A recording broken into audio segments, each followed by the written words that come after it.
این دیتشت زیبا در منطقه آرورا، بیویو، نورس ایست نزدیک تقاطع لزلی و ولینگتون به مارکت اومده. بریم با همدیگه داخل این خونه زیبا رو ببینیم. حدود 3400 اسکوئر فیت لیوینگ اسپیس داره، 4 خواب، 4 بثروم داره، ارتفاع سقف اون 10 فیت هستش.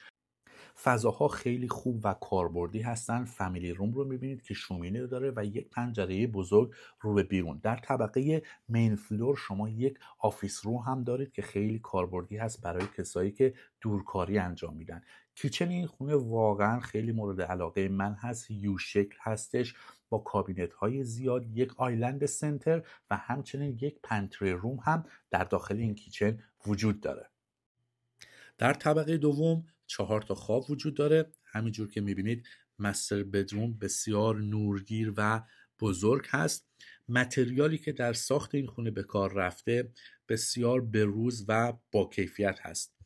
سرویس مستر بدروم رو داریم با هم دیگه میبینیم که دبل سینک هست به همراه شاور و بستاب. یه واکین کلازت بزرگ و جادار مستر بدروم داره.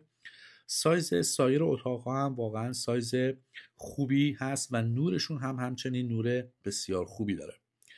خوشحال میشم اگه اطلاعات بیشتری در مورد این خونه نیاز داشتید یا اگر دوست داشتید این خونه رو از نزدیک ببینید با من آرش نجم‌الدینی تماس بگیرید.